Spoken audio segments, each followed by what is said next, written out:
Good evening, everyone. I'm going to call the City of Prescott Council meeting to order. Monday, May 12th at 6 o'clock. Do a roll call. Mike? Here. Maureen? Here. Dar? Here. Ben? Here. Lindsay? Here.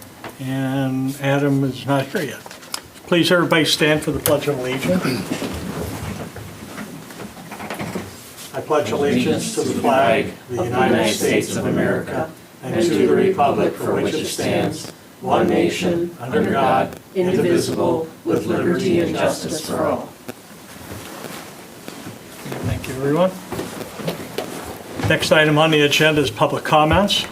The City Council received public comments on any issue related to the agenda items. Limited discussion by the council may take place. Okay, hearing none, we have, next item is an organizational item, the oath of office to Ward 2 Alderperson Maureen Otwell.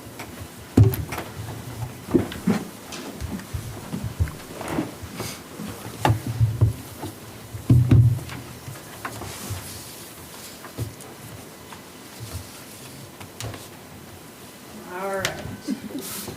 I, Maureen Otwell, I, Maureen Otwell, having been re-elected having been re-elected to the office of Ward 2 Alderperson, to the office of Ward 2 Alderperson, swear that I will support the Constitution swear that I will support the Constitution of the United of the States United States and the Constitution of the State of Wisconsin, and the Constitution of the State of Wisconsin, and will faithfully discharge the duties and will faithfully discharge the of duties said office of said office to the best of my ability. to the best of my ability. So help me God. So help me God. All right.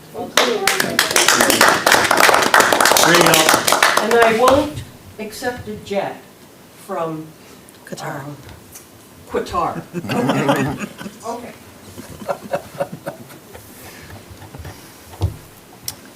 okay, the next item on the agenda is the consent agenda.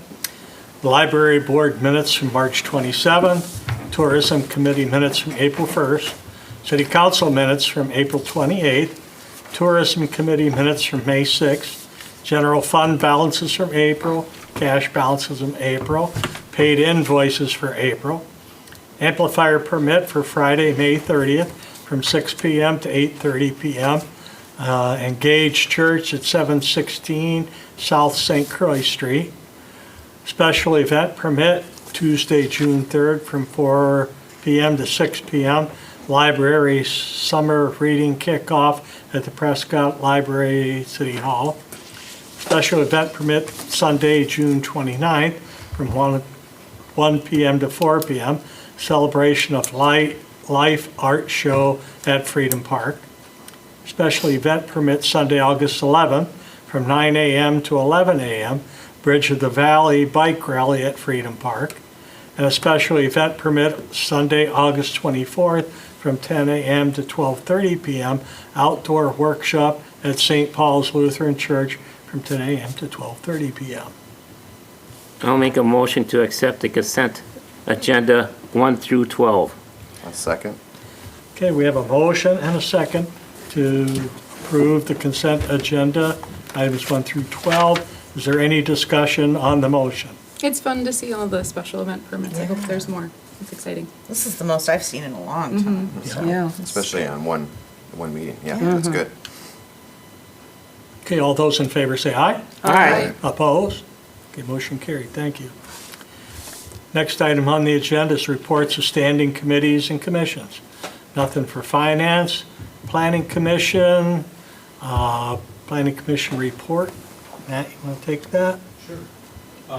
So one of the things we did cover was the comprehensive plan updates, chapters 3 and 4. We're actually going to be doing that tonight, discussing with the mayor rather than giving you all.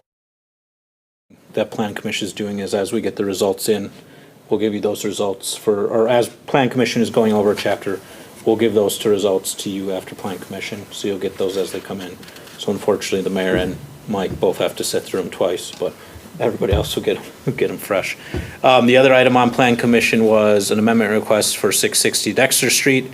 Their site plan that was submitted and approved had accents on all four corners on their fifth building. They're requesting those back corners to not have those accent panels, as was approved by their site plan, and Plan Commission unanimously rejected that request. So that's the only thing that was on Plan Commission.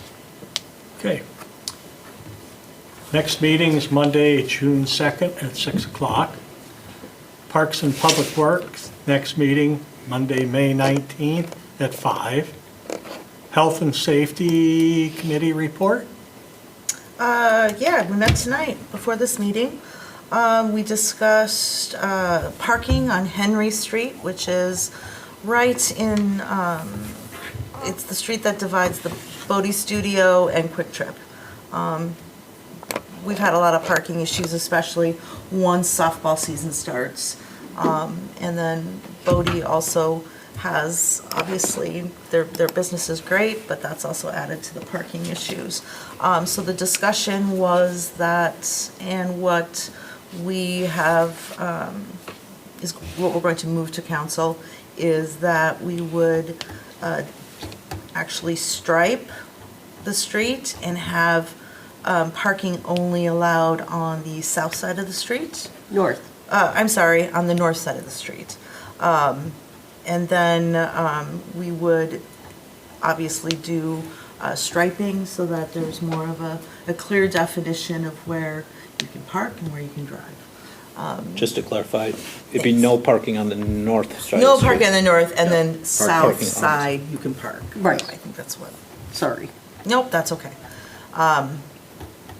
So we're moving forward in that direction now to hopefully ease up some of the parking there, and hopefully there'll be better traffic flow through there. There was also a concern right now if there was a fire incident, let's say a Quick Trip, and getting vehicles, emergency vehicles there, hopefully that will allow better access if that would occur. Then we also discussed ALICE training for full-time city employees, and this training is active shooter training, alert, lockdown information in regards to what would happen during a lockdown and evacuation. We've instructed staff that they can choose dates to have this training. During this training, which would be for 2 to 3 hours during the designated times that City Hall would be closed during this training. At some point, we are also going to have possible training for council members. That might be done at a workshop, so. The other thing that we discussed was the current updates to school zone signs, speed limit signs. And then also, in addition, we will be adding and updating more signs to other locations, in particular at the high school, but it would encompass adding 20 more signs. So that was approved as well. And then we also took a look at the beach. We'd like to do that at the beginning of each summer season, just to make sure that we're all on the same page in regards to the conditions of the beach, proper signage, safety concerns, and we did a review of the beach and everything looks good. So that was it. Okay, thank you. Next meeting is Monday, July 14th at 5. Personnel, need to discuss rescheduling, canceled meeting for Wednesday, May 7th. Maureen? Yeah, I'm Would June 4th at 5 o'clock work? June 4th. Works for me. That works here. And for me. Yep, that'll work. Okay. So June 4th at 5 PM? Yeah. Okay. Okay. All right. Next item on the agenda is communications and new business. Public comments. The council received public comments on any issue not related to the agenda item. Limited discussion by the council may take place. However, no action will be taken on any items. This includes receiving written requests or documentation of possible action at a future meeting.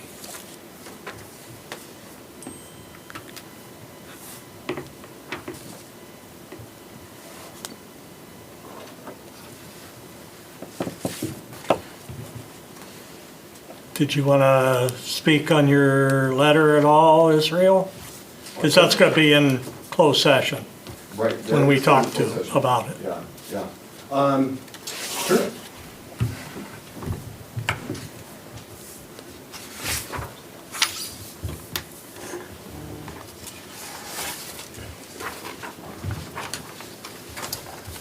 Well, thank you, Council, for serving. I'm Israel Haas, for the record, as we're on video, here Prescott resident, and also representative of Coulee River Trails. I did send a little letter for you all to be able to preview some of our thoughts about Zone 2. Zone 2, I recognize, is under consideration for development. A lot of factors that are at play right now.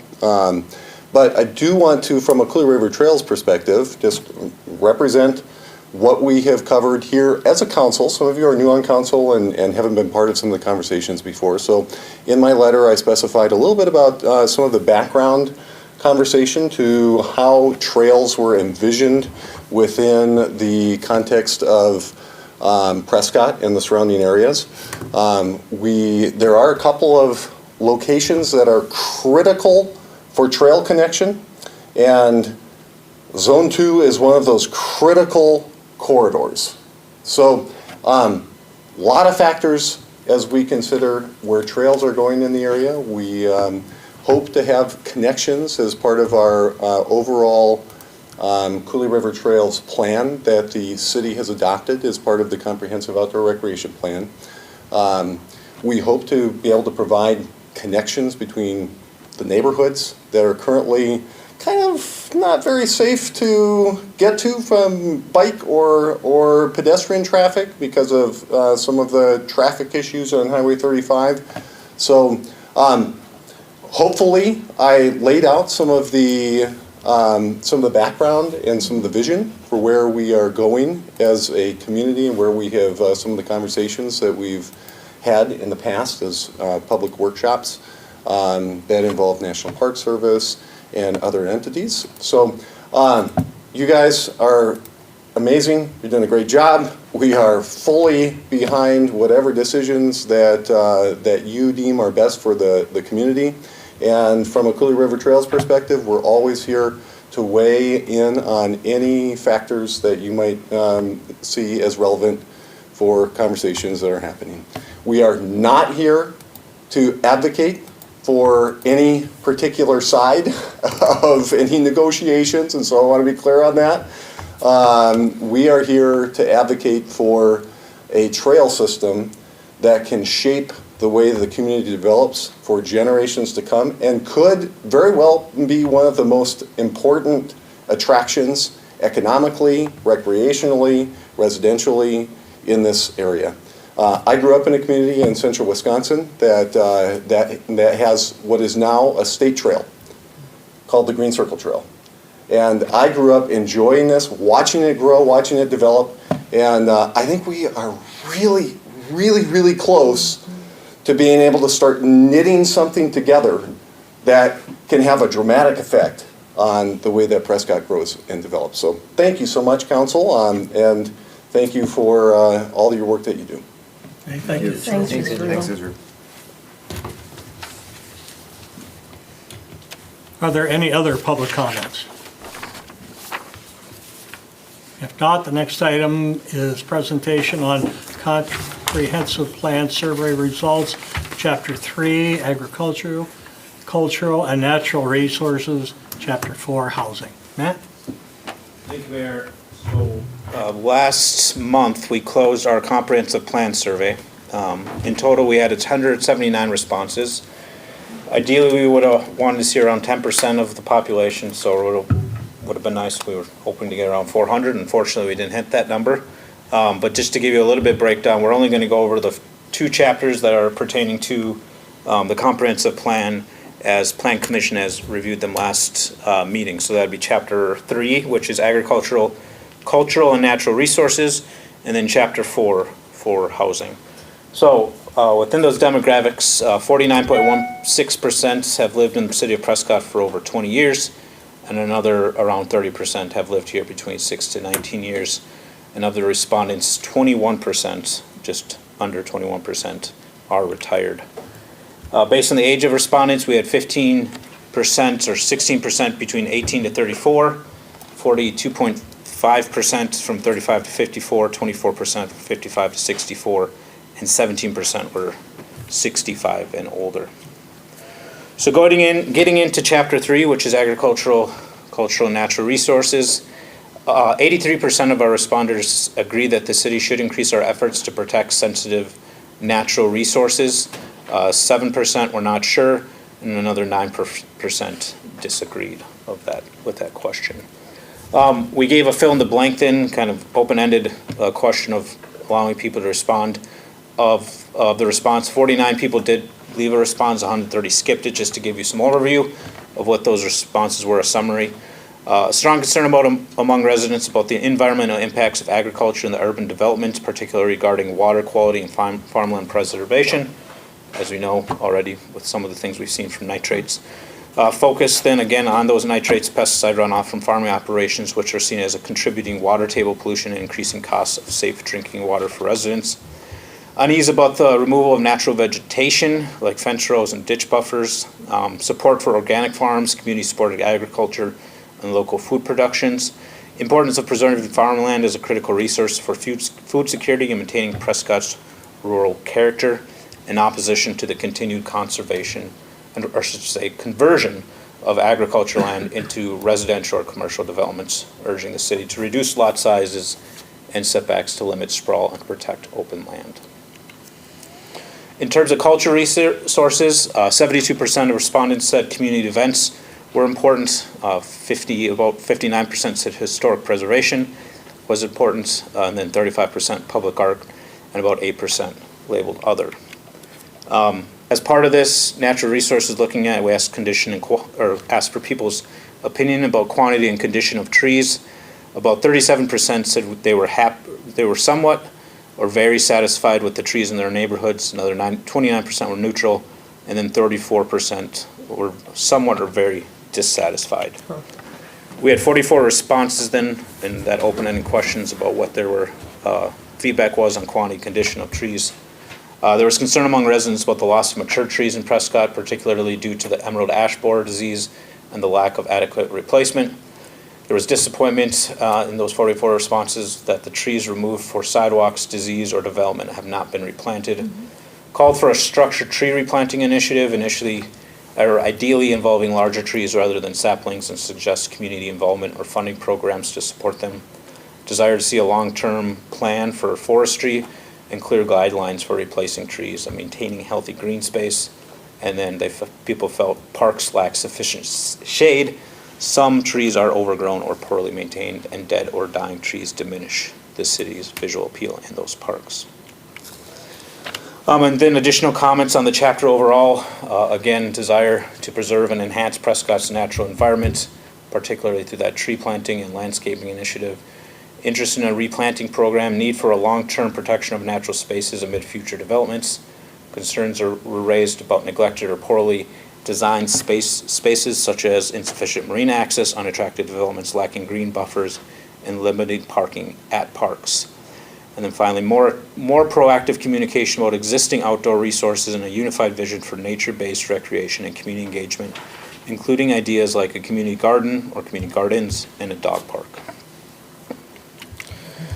Turning then to the next chapter, housing. About 90% of respondents lived in a single-family home. 43% of those responded had children living within their household. And then we asked overall a number of questions about existing housing in residential areas. Quality of housing, about 44% were neutral to quality of housing. I'll just go over the top response.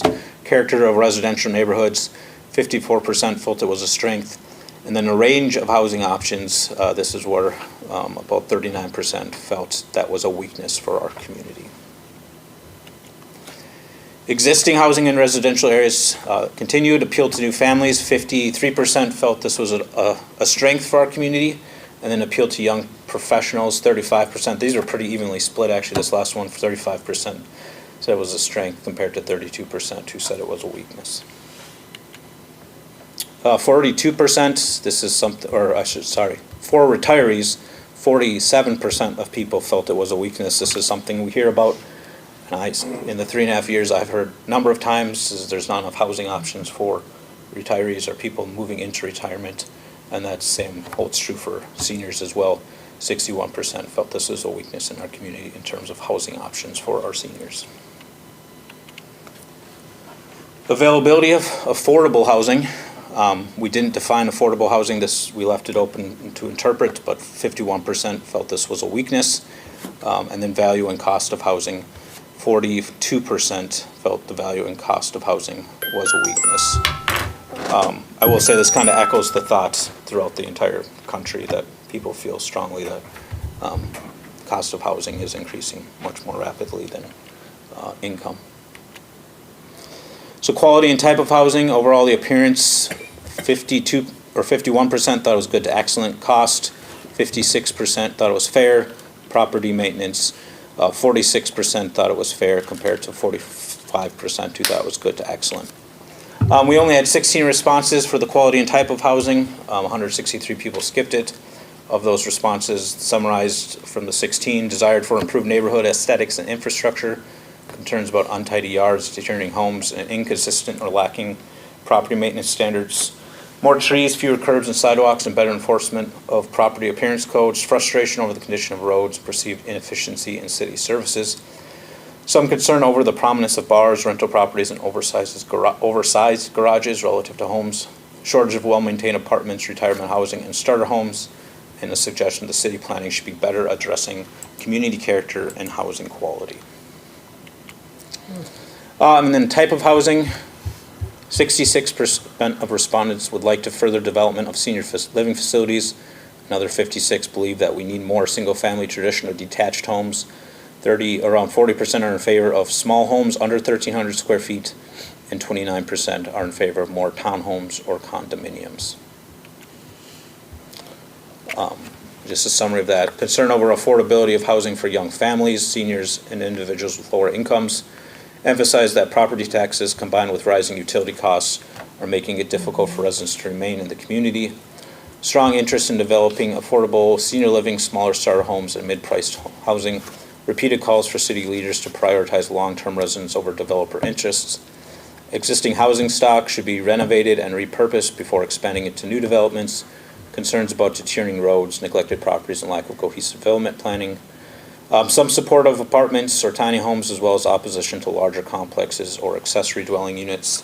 And then mentions of inadequate rental options, poor condition of existing apartments, and a need for higher quality yet still affordable housing, which is always a tough balance. With that, those are just the two chapters and those questions. So as we'll be rolling out those chapters more, we'll be providing those surveys responses to you. If you have comments or questions, I'll turn over to Councilor Mel. It's great to hear what people say. I wish we had more responses. It'd be lovely to know more about what people thought, because I feel like that's a very small percentage of what I'm sure people think or, yeah. We had really good discussion at the Planning Commission.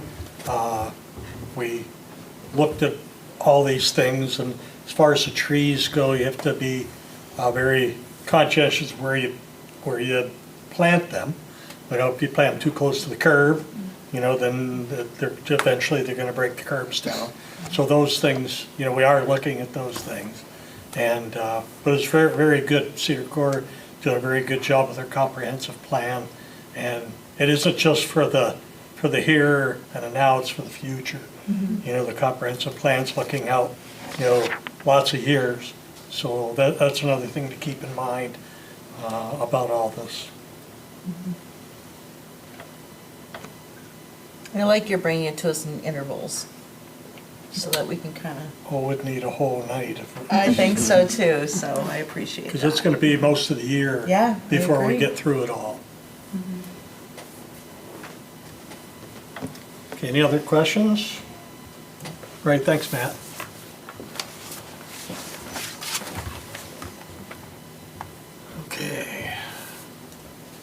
Next item on the agenda is approval of revised memorandum of understanding between the City of Prescott, Prescott Chamber of Commerce for Tourism, Promotion, and Development.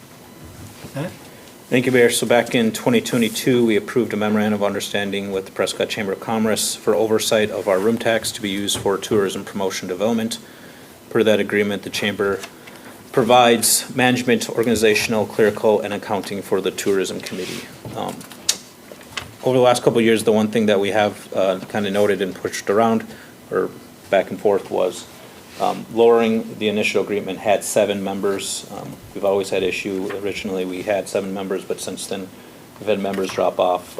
So lowering it to 5 members, the minimum is, I believe, or I have it written here, is 4 members that is required per Wisconsin state statutes. So that's the main change within there, is basically lowering it to 5 members instead of 7. We'd still have 1 member from the Wisconsin Hotel and Motel Industry, which is currently the committee chair, Megan Langer. 1 member from the City of Prescott, which is Beth Lansing. 1 member from the Prescott Chamber of Commerce, which is Chad Stager. And then 2 members from the business community at large, which are currently, we just approved Tracy Fronick, and the other one is Todd London. So basically, this revised memorandum of understanding lowers that to 5. The one other minor change is the word initial was removed from the deliverables section under website, so that it's just the tourism promotion development has to maintain and keep up to date the website. So with that, I'll turn it over to council for comments and questions.